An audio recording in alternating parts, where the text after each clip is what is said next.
What's a trick you learned in school that you've never forgotten? When I was in 9th grade, I had a math teacher named Mr. Albright, who was legendary for two things: his booming voice that could make the entire classroom fall silent, and his obsession with tricks, shortcuts that made complex problems suddenly make sense. I wasn't the most confident student, and fractions and decimals often felt like a foreign language to me. But Mr. Albright had a way of making things stick in a way I still remember more than a decade later. It was a cold Tuesday morning, the kind where the fog from outside seeped under the windows and made everything feel damp and heavy. We were in the middle of learning long division with decimals. I had always struggled with this part of math, and my anxiety usually spiked every time he announced a quiz or a practice problem. He strode into the room with his usual energy, chalk in hand, and started writing a long decimal problem on the board. The numbers seemed to stretch across the board like a maze. 234.56 divided by 7.8. He noticed the panic in my eyes and smiled, like he knew exactly what I was thinking. "I'm going to show you a trick today," he said, turning so we could all see his grin. "A trick that will make these problems almost impossible to mess up." The first step was something I'd never heard before. He explained that instead of trying to do long division with the decimal right away, you could remove the decimal entirely by multiplying both numbers by the same power of 10. "See," he said, 234.56 divided by 7.8 is exactly the same as 2345.6 divided by 78. You just shifted the decimal. The math hasn't changed, but suddenly it's much easier to handle. I scribbled it in my notebook, skeptical but willing to try. Mr. Albright went through another example,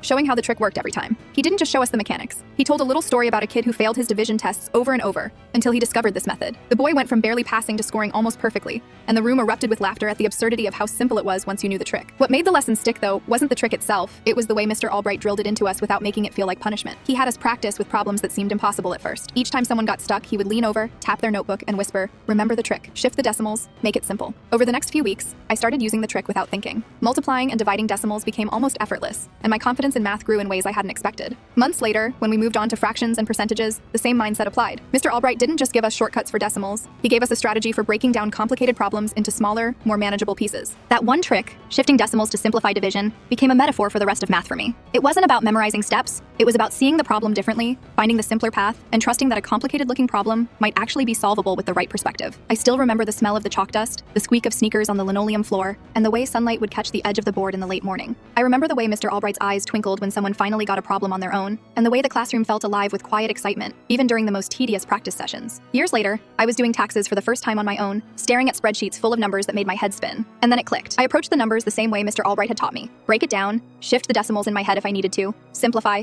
solve. That one simple trick, something I learned as a nervous 9th grader, made a moment that could have been stressful into something manageable. I still use the trick whenever I encounter decimals, percentages, or even complicated measurements. I teach it to my younger cousins now, telling them, "It's not magic, but it feels like it sometimes." Every time I do, I can hear Mr. Albright's booming voice, see him leaning over a desk, and remember that Tuesday morning when a trick for decimal division became a lifelong skill. It's funny how something so small can stick with you, how a single tip in a classroom with sunlight catching the chalk dust can echo in your life years later. That trick has never left me, and every time I use it, I'm transported back to that cold classroom, scribbling in my notebook, feeling like maybe I could actually do math after all.